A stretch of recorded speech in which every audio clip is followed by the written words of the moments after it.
ദൈവനാമത്തിന് മഹത്വം. ക്രിസ്തു യേശുവിന്റെ നാമത്തിൽ എല്ലാ മാന്യ ശ്രോതാക്കൾക്കും എൻ്റെ സ്നേഹവന്ദനം.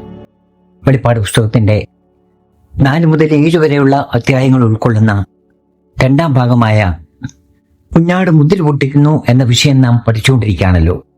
കഴിഞ്ഞ ക്ലാസ്സിൽ 5ാം അധ്യായം പഠിക്കുവാൻ ദൈവം നമ്മെ സഹായിച്ചു. ഇന്ന് നമ്മൾ 6ാം അധ്യായത്തിലേക്ക് കടക്കുകയാണ്. പ്രാർത്ഥനയോടെ നമുക്കായിരിക്കാം. ദൈവം നമ്മെ സഹായിക്കട്ടെ. 1ാം വാക്യം. കുഞ്ഞാട് മുദ്രകളിലൊന്ന് പൊട്ടിച്ചപ്പോൾ നീ വരിക എന്ന് 4 ജീവികളിലൊന്ന് ഇടിമുഴക്കം പോലെ പറയുന്നത് ഞാൻ കേട്ടു. കുഞ്ഞാട് സ്വർഗസിംഹാസനത്തിൽ മഹാശക്തിയോടും തേജസ്സോടും കൂടി ഇരുന്നു വാഴുന്ന സർവശക്തനായ ദൈവത്തിന്റെ പക്കൽ നിന്നും 7 മുദ്രയാൽ മുദ്രയിടപ്പെട്ട ഗ്രന്ഥം വാങ്ങിയ കുഞ്ഞാട്, ആ പുസ്തകത്തിന്റെ മുദ്ര പൊട്ടിക്കുവാനും തുറപ്പാനും അധികാരം പ്രാപിച്ച കുഞ്ഞാട്. മുദ്രകളിൽ 1, 7 മുദ്രകളിൽ 1. എത്രാമത്തേതാണെന്ന് പറഞ്ഞിട്ടില്ല. കുഞ്ഞാട് ആദ്യം പൊട്ടിച്ച മുദ്ര ആയതുകൊണ്ട് 1ാം മുദ്ര എന്ന് നമുക്ക് പറയാം. കുഞ്ഞാട് മുദ്ര പൊട്ടിച്ചപ്പോൾ നീ വരിക എന്ന് 4 ജീവികളിലൊന്ന് ഇടിമുഴക്കം പോലെ പറയുന്നത് അപ്പസ്തലൻ കേൾക്കുകയാണ്. ആരെയോ വിളിച്ചു വരുത്താനുള്ള വിളി പോലെ. ഇംഗ്ലീഷിൽ കം ആൻഡ് സീ, വന്ന് കാണുക എന്നാണ്. വിളിക്കുന്നത് 4 ജീവികളിലൊന്ന്.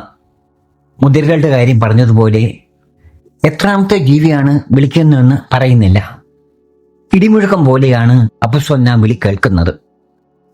വലിയ അധികാരത്തോടും ശക്തിയോടും കൂടിയ ശബ്ദം. കുഞ്ഞാടാണ് മുദ്ര പൊട്ടിക്കുന്നത്. ദൈവിക പദ്ധതികൾ ഓരോന്നോരോന്നായി നടപ്പാക്കാൻ തുടങ്ങുകയാണ്. കാര്യനിർവഹണത്തിൽ ദൂതന്മാരുടെ പങ്കിനെ വ്യക്തമാക്കുന്നതാണ് 4 ജീവികളിൽ ഒന്നിന്റെ അധികാരത്തോടും ശക്തിയോടും കൂടിയുള്ള ഈ വിളി എന്ന് നമുക്ക് മനസ്സിലാക്കാം. കുഞ്ഞാട് 4 മുദ്രകൾ പൊട്ടിക്കുമ്പോഴും 4 ജീവികളിൽ ഓരോന്നും ഈ വിളി ആവർത്തിക്കുന്നുണ്ട്. ബാക്കി മുദ്രകളുടെ കാര്യത്തിൽ കുഞ്ഞാട് മാത്രമാണ് നിർവഹണ ചുമതല എന്ന് നമുക്ക് അനുമാനിക്കാം. കുഞ്ഞാട് മുദ്രകളിലൊന്ന് പൊട്ടിക്കുകയും ജീവികളിലൊന്ന് ഇടിമുഴക്കം പോലെ വിളിക്കുകയും ചെയ്തപ്പോൾ സംഭവിച്ചെന്താണെന്ന് നമുക്ക് നോക്കാം. 2ാം വാക്യം. അപ്പോൾ ഞാൻ ഒരു വെള്ളക്കുതിരയെ കണ്ടു. അതിന്മേൽ ഇരിക്കുന്നവന്റെ കയ്യിൽ ഒരു വില്ലുണ്ട്. അവനൊരു കിരീടവും ലഭിച്ചു. അവൻ ജയിക്കുന്നവനായും ജയിപ്പാനായും പുറപ്പെട്ടു. ജീവികളിലൊന്ന് നീ വരിക എന്ന് ഇടിമുഴക്കം പോലെ വിളിച്ചപ്പോൾ ഒരു വെള്ളക്കുതിരയെ അപ്പസ്തലൻ കാണുകയാണ്. വെള്ള നിറം തിരുവചനത്തിൽ നിർമ്മലതയെയും നീതിയെയും വിശുദ്ധിയെയും സ്വകീയമായതിനെയുമൊക്കെ സൂചിപ്പിക്കുന്നതാണെന്ന് നേരത്തെ നമ്മൾ കണ്ടു. ജയിക്കുന്നവന് ലഭിക്കുന്ന വെള്ള ഉടുപ്പ്, വെള്ളക്കല്ല്, വെള്ള സിംഹാസനം, വെള്ള നിലയെങ്കി ഇവയെല്ലാം അതിന് തെളിവുകളാണ്. കുതിര യുദ്ധം, ജയം, പിടിച്ചെടുക്കൽ, ശക്തി ഇവയൊക്കെ കാണിക്കുന്ന പ്രതീകമാണ്. ഈ കുതിരപ്പുറത്തിരിക്കുന്നവന്റെ കയ്യിൽ ഒരു വില്ലുണ്ട്. വില്ല് യുദ്ധത്തെ, പോരാട്ടത്തെ ഒക്കെ സൂചിപ്പിക്കുന്നു. അവനൊരു കിരീടവും ലഭിച്ചു. കിരീടം രാജ്യത്വത്തെയും അധികാരത്തെയും കാണിക്കുന്നതാണെന്ന് നേരത്തെ നമ്മൾ കണ്ടതാണ്. അവൻ ജയിക്കുന്നവനായും ജയിപ്പാനായും പുറപ്പെട്ടു. ജയത്തിൽ നിന്ന് ജയത്തിലേക്ക് പുറപ്പെട്ടു. പരാജയപ്പെടാത്തവനായി പുറപ്പെട്ടു, അല്ലെങ്കിൽ പരാജയമില്ലാത്തവനായി പുറപ്പെട്ടു. വെള്ളക്കുതിര പുറത്തു കയറി കയ്യിൽ വില്ലുമേന്തി ജയിക്കുന്നവനായും ജയിക്കാനായും പുറപ്പെടുന്ന ഈ രാജാവിനെ കുറിച്ച് വ്യാഖ്യാതാക്കളുടെ ഇടയിൽ വ്യത്യസ്ത അഭിപ്രായങ്ങളുണ്ട്. ഒന്നാമത്തേത് എതിർ ക്രിസ്തു ആണിതെന്ന് വളരെ കൂടുതൽ പേരും പറയുന്നു. 2ാമത്തേത് ഭൂമിയിലെ ഭരണകൂടങ്ങളാണിതെന്ന് മറ്റു ചിലർ പറയുന്നു. 3ാമത്തേത് സുവിശേഷത്തിന്റെ വിജയമാണിതെന്ന് മറ്റൊരു കൂട്ടർ പറയുന്നു. 4ാമത്തേത് ക്രിസ്തു ആണിതെന്ന് ചിലർ പറയുന്നു. നമുക്ക് പരിശോധിക്കാം. വെള്ളക്കുതിരപ്പുറത്ത് കയറി ജയിക്കുന്നവനായും ജയിക്കാനായും പുറപ്പെടുന്നവൻ സമാധാന പുരുഷൻ ചമഞ്ഞ് വരുന്ന എതിർ ക്രിസ്തു ആണെന്നാണ് മിക്ക വ്യാഖ്യാതാക്കളും പറയുന്നത്. ഈ വാദത്തെ ന്യായീകരിക്കാൻ ഒരു ചെറിയ സൂചന പോലും വചനത്തിൽ കാണുന്നില്ല. വെളിപ്പാട് പുസ്തകം 4ാം അധ്യായം മുതൽ മഹോപദ്രവകാല സംഭവങ്ങളാണെന്ന് സ്ഥാപിക്കുവാൻ അവർ കണ്ടുപിടിച്ച ഒരു വാദം മാത്രമാണിത്. അധർമ്മമൂർത്തിയെയോ ലോക ഭരണകൂടങ്ങളെയോ കാണിക്കുവാൻ വെളുത്ത നിറം ആയി ഉപയോഗിച്ചിട്ടില്ല. എതിർ ക്രിസ്തുവായ അധർമ്മമൂർത്തിയെ കാണിക്കുവാൻ കടും ചുവപ്പ് നിറമാണ് ഉപയോഗിച്ചിരിക്കുന്നത്. വെളിപ്പാട് 17 3-ാം വാക്യത്തിൽ അത് വ്യക്തമായി പറഞ്ഞിരിക്കുന്നു. അവൻ എന്നെ ആത്മാവിൽ മരുഭൂമിയിലേക്ക് കൊണ്ടുപോയി. അപ്പോൾ 7 തലയും 10 കൊമ്പും ഉള്ളതായി ദൂഷണനാമങ്ങൾ നിറഞ്ഞ കടും ചുവപ്പ് നിറമുള്ളൊരു മൃഗത്തിന്മേൽ ഒരു സ്ത്രീ ഇരിക്കുന്നത് ഞാൻ കണ്ടു. 7 തലയും 10 കൊമ്പും ഉള്ളതായി ദൂഷണനാമങ്ങൾ നിറഞ്ഞ് കടും ചുവപ്പുള്ളൊരു മൃഗം. ഇതാണ് അധർമ്മമൂർത്തിയുടെ പ്രതീകം. ജയിക്കുന്നവനായും ജയിക്കാനായും പുറപ്പെടുന്നത് ഏത് ക്രിസ്തുവോ ഏതെങ്കിലും ഭരണകൂടമോ ആണെന്ന് പറയുവാൻ തെളിവുകളില്ല.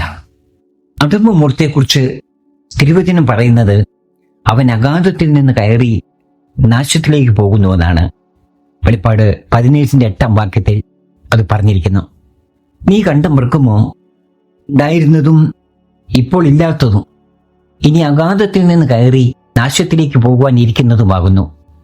ഉണ്ടായിരുന്നതും ഇല്ലാത്തതും വരുവാനുള്ളതുമായ മൃഗത്തെ ലോകസ്ഥാപനം മുതൽ ജീവപുസ്തകത്തിൽ പേരെഴുതാതിരിക്കുന്ന ഉപവാസികൾ കണ്ട് അതിശയിക്കും.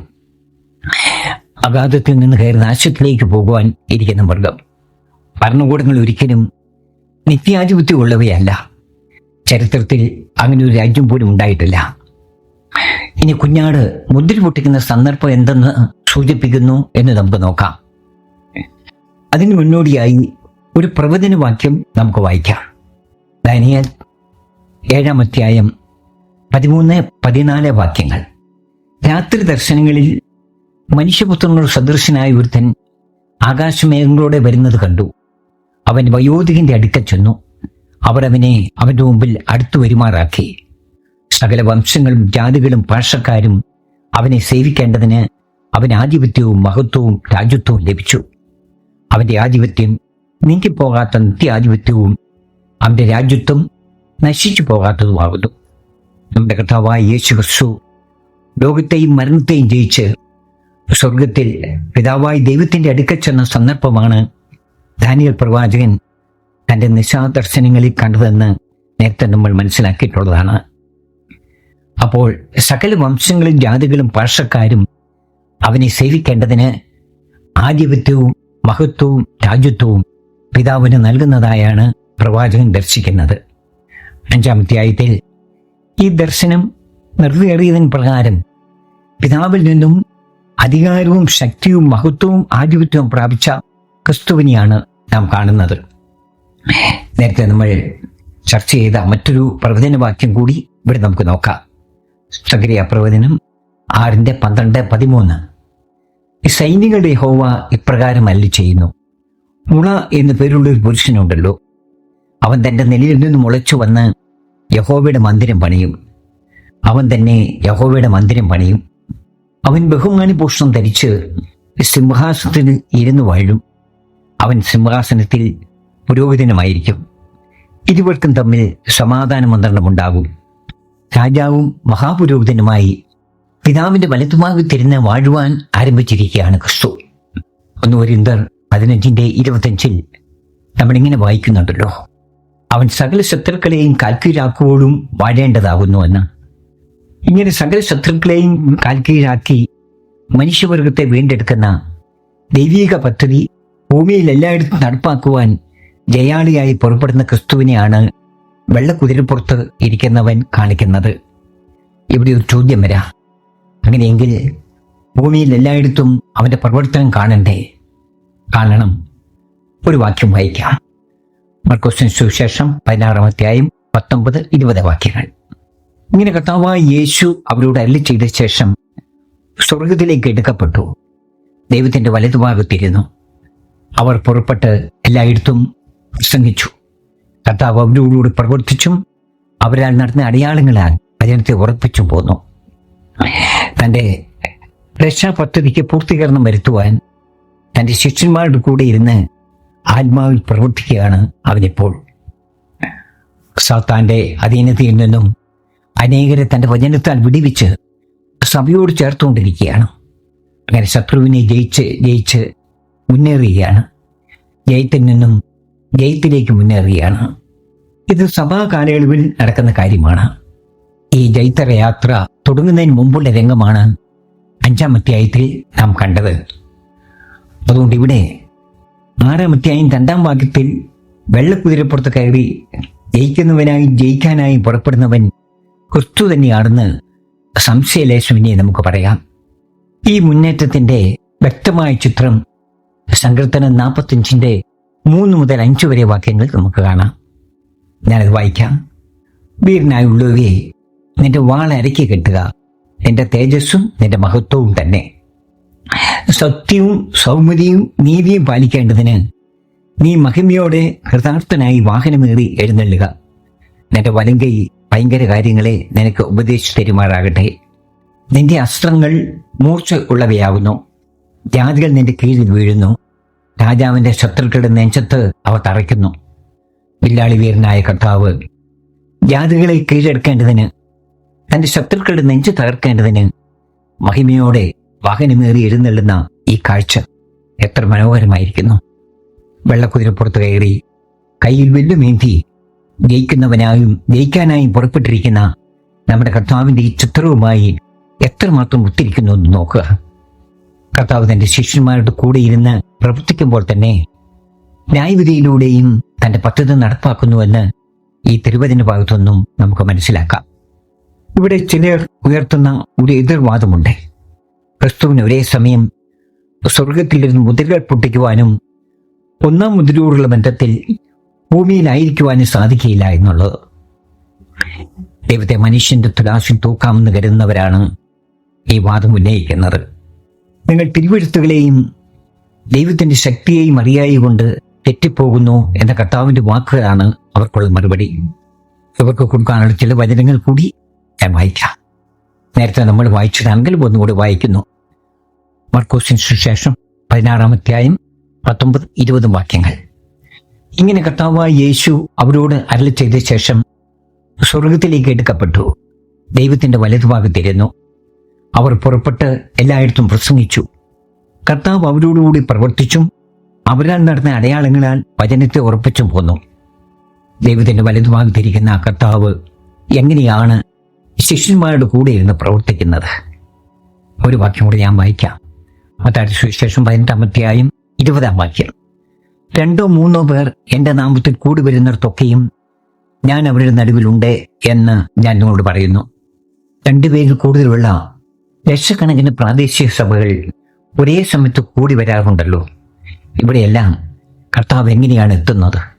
അതുകൊണ്ട് ക്രിസ്തുവിന് സ്വർഗത്തിലിരുന്ന് മുദ്ര പൊട്ടിക്കുവാനും 1-ാം മുദ്രയോടുള്ള ബന്ധത്തിൽ ഭൂമിയിൽ തന്റെ പ്രവർത്തനങ്ങൾ നടത്തുവാനും സാധിക്കുകയില്ല എന്ന അവരുടെ വാദം തികച്ചും ബാലിശ്യവും യുക്തിരഹിതവുമാണ്. ആത്മീയ വിഷയങ്ങൾ ആത്മീയമായി തന്നെ മനസ്സിലാക്കുന്നില്ലെങ്കിൽ ഇങ്ങനെയുള്ള ചോദ്യങ്ങളൊക്കെ ഉയർന്നുകൊണ്ടിരിക്കും. 3-4 വാക്യങ്ങൾ. അവൻ 2-ാം മുദ്ര പൊട്ടിച്ചപ്പോൾ വരിക എന്ന് 2-ാം ജീവി പറയുന്നത് ഞാൻ കേട്ടു. അപ്പോൾ ചുമന്നതായ മറ്റൊരു കുതിര പുറപ്പെട്ടു. അതിന്റെ പുറത്ത് ഇരിക്കുന്നവന് മനുഷ്യർ അന്യോന്യം കൊല്ലുവാൻ തക്കവണ്ണം ഭൂമിയിൽ നിന്ന് സമാധാനം എടുത്തു കളയേണ്ടതിന് അധികാരം ലഭിച്ചു. ഒരു വലിയ വാളും അവന് കിട്ടി. ഇവിടെയും കുഞ്ഞാട് മുദ്ര പൊട്ടിക്കുമ്പോൾ 4 ജീവികളിൽ ഒന്നിന്റെ വരിക എന്ന വിളി കേൾക്കുന്നുണ്ട്. ദൈവിക പദ്ധതികൾ നടപ്പാക്കുന്നതും നിയന്ത്രിക്കുന്നതും കുഞ്ഞാടാണ്. കാര്യനിർവഹണത്തിൽ ജീവികൾക്ക് പങ്കുണ്ടെന്ന് ഈ വിളി സൂചിപ്പിക്കുന്നുവെന്ന് നേരത്തെ നമ്മൾ മനസ്സിലാക്കി. കുഞ്ഞാട് 1-ാം മുദ്ര പൊട്ടിച്ചപ്പോൾ 1-ാം ജീവിയുടെ വിളിക്കുത്തരം എന്നോണം വെള്ളക്കുതിര പുറപ്പെട്ടെങ്കിൽ ഇവിടെ ഒരു ചുവന്ന കുതിരയാണ് പുറപ്പെടുന്നത്. പിയോസ് ബൈബിളിൽ ചുവന്ന കുതിര എന്നതിന് തീക്കനലിന്റെ നിറമുള്ള കുതിര എന്നാണ് പരിഭാഷപ്പെടുത്തിയിരിക്കുന്നത്. New KJV fire coloured horse എന്നാണ്. ഇന്റർലീൻ ബൈബിളിൽ ഗ്രീക്കിലെ പൈഗ്രോസ് എന്ന പദം ഉപയോഗിച്ചിരിക്കുന്നു. ബ്രൈറ്റ് റെഡ് എന്നാണ് അതിനർത്ഥം കൊടുത്തിരിക്കുന്നത്. ചുവന്ന കുതിര രക്തച്ചൊരിച്ചിലിനോട് ബന്ധപ്പെട്ടിരിക്കുന്നുവെന്ന് പൊതുവെ മിക്ക വ്യാഖ്യാതാക്കളും അംഗീകരിക്കുന്നു. ഇവിടെ ഈ കുതിരപ്പുറത്തിരിക്കുന്നവന്റെ രൂപഭാവങ്ങളൊന്നും വെളിപ്പെടുത്തിയിട്ടില്ല. അവനെ ലഭിച്ച ഒരു അധികാരത്തെയും ഒരു വാളിനെയും കുറിച്ച് മാത്രമേ പറഞ്ഞിട്ടുള്ളൂ. അധികാരം മനുഷ്യർ അന്യനും കൊല്ലുവാൻ തക്കവണ്ണം ഭൂമിയിൽ നിന്നും സമാധാനം എടുത്തു കളയുവാനുള്ള അധികാരമാണെന്ന് പറഞ്ഞിട്ടുണ്ട്. ഈ അധികാരത്തെയും വാളിനെയും ചൂണ്ടിക്കാണിച്ചുകൊണ്ട് ഇതും എതിർക്കസ്സു അല്ലെങ്കിൽ അധർമ്മമൂർത്തിയാണെന്നുള്ള വാദത്തിൽ വ്യാഖ്യാതാക്കൾ ഒന്നിച്ചു തന്നെ നിൽക്കുന്നു. അധർമ്മമൂർത്തിയർ പുറപ്പാടോടെ യുദ്ധങ്ങളും കലാപങ്ങളും രക്തച്ചൊരിച്ചിലുകളും ഉണ്ടാകുന്നുവെന്നും രാജ്യം രാജ്യത്തോടും ജാതിയോടും എതിർക്കുന്നതിനാൽ ഭൂമിയിൽ സമാധാനം നഷ്ടപ്പെടുമെന്നും വാൾ യുദ്ധത്തെ കാണിക്കുന്നുവെന്നും അവർ പറയുന്നു. വാൾ യുദ്ധത്തെ കാണിക്കുന്നത് തന്നെയാണ്, സംശയമില്ല. എന്നാൽ അധർമ്മമൂർത്തിക്ക് മുമ്പും ഭൂമിയിൽ ഈ പറഞ്ഞ എല്ലാ അവസ്ഥകളും ഉണ്ടെന്നുള്ള കാര്യം അവർ ബോധപൂർവം മറന്നു കളയുന്നു. സന്ദർഭവുമായി ഇത് എങ്ങനെ യോജിക്കുന്നുവെന്ന് നമുക്ക് നോക്കാം. ഒന്നാം മുദ്രയോടുള്ള ബന്ധത്തിൽ പിതാവായ ദൈവത്തിൽ നിന്നും രാജ്യത്വവും അധികാരവും പ്രാപിച്ച ക്രിസ്തു തന്റെ ശരീരയാകത്താൽ താൻ ആരംഭിച്ച വീണ്ടെടുപ്പിൻ പദ്ധതിയുടെ പൂർത്തീകരണത്തിനായി ആത്മാവിൽ പുറപ്പെട്ട് തന്റെ ശിഷ്യന്മാരുടെ കൂടെ ഇരുന്ന് പ്രവർത്തിക്കുന്നു. അവർ മുഖാന്തരം സാത്താന്റെ അധീനതയിൽ നിന്നും ജനം വിടുവിക്കപ്പെടുന്നു. ക്രിസ്തുവിനെ പായിക്കുന്ന മനുഷ്യർ അവന്റെ ശിഷ്യന്മാർക്ക് നേരെ ആക്രമണം അഴിച്ചുവിടുന്നു. അവരെ പീഡിപ്പിക്കുകയും കൊല്ലുകയും ചെയ്യുന്നു. അവന്റെ രക്തം ചൊരിച്ചിലും അസമാധാനവും ഭൂമിയിലുണ്ടാകുന്നു. യുദ്ധത്താലല്ല, ക്രിസ്തുവിന്റെ പ്രവർത്തന ഫലം ഉണ്ടാകുന്ന രക്തച്ചൊരിച്ചിലും അസമാധാനവും. പെന്തക്കോസ്ത് നാളിന് ശേഷം നാം കാണുന്നതും ഇന്നും നടന്നുകൊണ്ടിരിക്കുന്നതുമായ അനുഭവം തന്നെയാണിത്. തീക്കന്റെ നിറമുള്ള കുതിരയുടെ പുറത്തിരിക്കുന്നവന്റെ പ്രവർത്തന ഫലം. സമാന്തര വേദഭാഗങ്ങളുമായി നമുക്ക് ഈ വിഷയത്തെ ചേർത്ത് പഠിക്കാം. മത്തായി 10:34 മുതൽ 39 വരെ വാക്യങ്ങൾ. ഞാൻ ഭൂമിയിൽ സമാധാനം വരുത്തുവാൻ വന്നു എന്ന് നിരൂപിക്കരുതേ. സമാധാനമല്ല, വാളിത്രേ വരുത്തുവാൻ ഞാൻ വന്നത്. മനുഷ്യനെ തന്റെ അപ്പനോടും മകളെ അമ്മയോടും മരുമകളെ അമ്മാവിയമ്മയോടും പേരിപ്പാനത്രേ ഞാൻ വന്നത്. മനുഷ്യന്റെ വീട്ടുകാർ തന്നെ അവന്റെ ശത്രുക്കളാകും. എന്നേക്കാളധികം അപ്പനെയോ അമ്മയെയോ പ്രിയപ്പെടുന്നവൻ എനിക്ക് യോഗ്യനല്ല. എന്നേക്കാളധികം മകനെയോ മകളെയോ പ്രിയപ്പെടുന്നവൻ എനിക്ക് യോഗ്യനല്ല. തന്റെ ക്രൂശ് എടുത്ത് എന്നെ അനുഗമിക്കാത്തവനും എനിക്ക് യോഗ്യനല്ല. തന്റെ ജീവനെ കണ്ടെത്തിയവൻ അതിനെ കളയും. എന്റെ നിമിത്തം തന്റെ ജീവനെ കളഞ്ഞവൻ അതിനെ കണ്ടെത്തും. ഈ വചനഭാഗങ്ങളും നമ്മളിപ്പോൾ പഠിക്കുന്ന 2-ാം മുദ്രയിലെ ചുവന്ന കുതിരപ്പുറത്തിരിക്കുന്നവന്റെ പ്രവർത്തനങ്ങളും തമ്മിൽ എത്രമാത്രം യോജിച്ചിരിക്കുന്നു എന്ന് നോക്കുക. തന്റെ ക്രൂശ് എടുത്ത് യേശുവിനെ അനുഗമിക്കാൻ തീരുമാനിച്ചിറങ്ങുന്ന ഒരു മനുഷ്യന് തന്റെ വീട്ടുകാർ തന്നെ ശത്രുക്കളായി മാറും എന്ന് കർത്താവ് തന്നെ പറഞ്ഞിരിക്കുന്നു. 2 തിമോഥെയോസ് 3:12. എന്നാൽ ക്രിസ്തു യേശുവിൽ ഭക്തിയോടെ ജീവിപ്പാൻ മനസ്സുള്ളവർക്കെല്ലാം ഉപദ്രവമുണ്ടാവും എന്ന് നമ്മൾ വായിക്കുന്നുണ്ടല്ലോ. അപ്പനും മോനും അമ്മയും മകളും അമ്മായി അമ്മയും മരുമകളും തമ്മിൽ ഭിന്നിക്കുമെന്നും മത്തായി 24:10 പലരും ഇടറി അന്യോന്യം ഏൽപ്പിച്ചു കൊടുക്കുകയും അന്യോന്യം പകയ്ക്കുകയും ചെയ്യുമെന്ന് പറയുന്നു. ഇവിടെ നമ്മൾ വായിച്ച 4-ാം വാക്യത്തിൽ മനുഷ്യർ അന്യോന്യം കൊല്ലുവാൻ തക്കവണ്ണം ഭൂമിയിൽ നിന്ന് സമാധാനം എടുത്തു കളയുവാൻ അവൻ അധികാരം ലഭിച്ചു എന്ന് പറയുന്നതും സമാധാനമല്ല, വാളെത്ര വരുത്തുവാൻ ഞാൻ വന്നിരിക്കുന്നതെന്ന് കർത്താവ് പറയുന്നതും ഒന്ന് തന്നെയാണെന്നുള്ളത് വളരെ വ്യക്തമാണല്ലോ. ഇവിടെ വലിയ ഒരു യുദ്ധത്തെയോ അതുമൂലമുള്ള മരണത്തെയോ സമാധാനമില്ലായ്മയോ അല്ല, മനുഷ്യർ അന്യോന്യം കൊല്ലുന്നതിനെ കുറിച്ചാണ് പറഞ്ഞിരിക്കുന്നത്. ചില പദങ്ങൾ നമുക്ക് നോക്കാം. ഇവിടെ കൊല്ലുക എന്ന് പരിഭാഷപ്പെടുത്തിയിരിക്കുന്നത് ഇംഗ്ലീഷിൽ സ്ലേ എന്ന പദമാണ്. സ്ലേ വൺ അനദർ, അറക്കപ്പെടുക. അവനൊരു വാളിൽ ലഭിച്ചു എന്ന് നമ്മൾ കാണുന്നു. ഈ വാളിനെ കുറിച്ച് അറിഞ്ഞു കഴിയുമ്പോൾ മേൽപ്പറഞ്ഞ കാര്യം കുറച്ചുകൂടി വ്യക്തമാകും. ഈ വാളിന് ഗ്രീക്കിൽ ഉപയോഗിച്ചിരിക്കുന്നത് മക്കൈറ എന്ന പദമാണ്. ഇത് യാഗത്തിന് ഉപയോഗിക്കുന്ന കത്തിയാണ്. അബ്രഹാം ഇസഹാക്കിനെ യാഗമർപ്പിക്കുമ്പോൾ കൊണ്ടുപോയത് ഈ കത്തിയാണ്, മക്കൈറ. ക്രിസ്തു വിശ്വാസികൾ കൊല്ലപ്പെടുമ്പോൾ അവർ ദൈവത്തിന് യാഗമായി അർപ്പിക്കപ്പെടുകയാണല്ലോ ചെയ്യുന്നത്, അല്ലെങ്കിൽ അറക്കപ്പെടുകയാണല്ലോ. 5-ാം മുദ്രയോടുള്ള ബന്ധത്തിൽ അറക്കപ്പെട്ടവരുടെ ആത്മാക്കളെ നാം കാണുന്നുണ്ട്. 9-ാം വാക്യത്തിൽ ഇംഗ്ലീഷിൽ I saw underneath the altar the souls of them that had been slain for the word of God and for the testimony which they held. എന്നാൽ 4-ാം മുദ്രയോടുള്ള ബന്ധത്തിൽ യുദ്ധത്താൽ മരിക്കുന്നവരെ നാം കാണുന്നു. Kill with the sword, 8-ാം വാക്യത്തില് വാളുകൊണ്ട് കൊല്ലുക. ഈ വാളിന് ഗ്രീക്ക് റോഫായ എന്നാണ് ഉപയോഗിച്ചിരിക്കുന്നത്. ദാവീദ് ഗോലിയാത്തിനെ വധിക്കുവാൻ ഉപയോഗിച്ച കത്തി റോഫായ. ഇങ്ങനെ സന്ദർഭം കൊണ്ടും സമാന്തര വേദഭാഗങ്ങളുടെ തെളിവുകൾ കൊണ്ടും ഈ ചുവന്ന കുതിരപ്പുറത്തിരിക്കുന്നവന്റെ പ്രവർത്തനം, ഞാൻ സമാധാനമല്ല വാളിത്രേ വരുത്തുവാൻ വന്നത് എന്ന നമ്മുടെ കർത്താവിന്റെ വാക്കുകൾ ഭൂമിയിൽ നിറവേറുകയാണ് എന്ന് മനസ്സിലാക്കാം. ഏതെങ്കിലും ഒരു പ്രത്യേക കാലഘട്ടത്തിൽ മാത്രമല്ല, സുവിശേഷ കാലഘട്ടം മുഴുവൻ നിറവേറുന്ന കാര്യമാണ് ഇവിടെ ചുവന്ന കുതിരയിലൂടെയും അതിൻ്റെ പുറത്തിരിക്കുന്നതിലൂടെയും വെളിപ്പെടുത്തിയിരിക്കുന്നത്. 5ഉം 6ഉം വാക്യങ്ങൾ. 3-ാം മുദ്ര പൊട്ടിച്ചപ്പോൾ വരിക എന്ന് 3-ാം ജീവി പറയുന്നത് ഞാൻ കേട്ടു. അപ്പോൾ ഞാൻ ഒരു കറുത്ത കുതിരയെ കണ്ടു. അതിന്മേലിരിക്കുന്നവൻ ഒരു തുലാസ് കയ്യിൽ പിടിച്ചിരുന്നു. ഒരു പണത്തിന് ഒരിടങ്ങഴി ഗോതമ്പ്, ഒരു പണത്തിന് 3 അടങ്ങി യവം. എന്നാൽ എണ്ണയ്ക്കും വീഞ്ഞിനും കേടുവരുത്തരുത് എന്ന് 4 ജീവികളുടെയും നടുവിൽ നിന്ന് ഒരു ശബ്ദം ഞാൻ കേട്ടു. ഇവിടെയും കുഞ്ഞാട് മുദ്ര പൊട്ടിക്കുമ്പോൾ 4 ജീവികളിൽ ഒന്നിന്റെ വരിക എന്ന വിളി കേൾക്കുന്നുണ്ട്. ഇപ്പോൾ അപ്പസ്തലൻ കാണുന്നത് ഒരു കറുത്ത കുതിരയാണ്. കറുപ്പ് നിറം അന്ധകാരത്തെ, അസമാധാനത്തെ, വൈശാചികതയെ, അനീതിയെ, ദുഃഖത്തെയൊക്കെ കാണിക്കുന്നതാണ്. കുതിരപ്പുറത്തിരിക്കുന്നവന്റെ കയ്യിൽ ഒരു ത്രാസുണ്ട്. കുതിരക്കാരന്റെ രൂപഭാവങ്ങൾ ഒന്നും ഇവിടെയും വെളിപ്പെടുത്തിയിട്ടില്ല. തുലാസ് സാധനങ്ങൾ തൂക്കി വിൽക്കുകയോ വാങ്ങുകയോ ചെയ്യുന്ന, അല്ലെങ്കിൽ ക്രയവിക്രയം നടത്തുന്ന വ്യാപാര രംഗത്തെ കാണിക്കുന്നുവെന്ന് നമുക്ക് മനസ്സിലാക്കാം.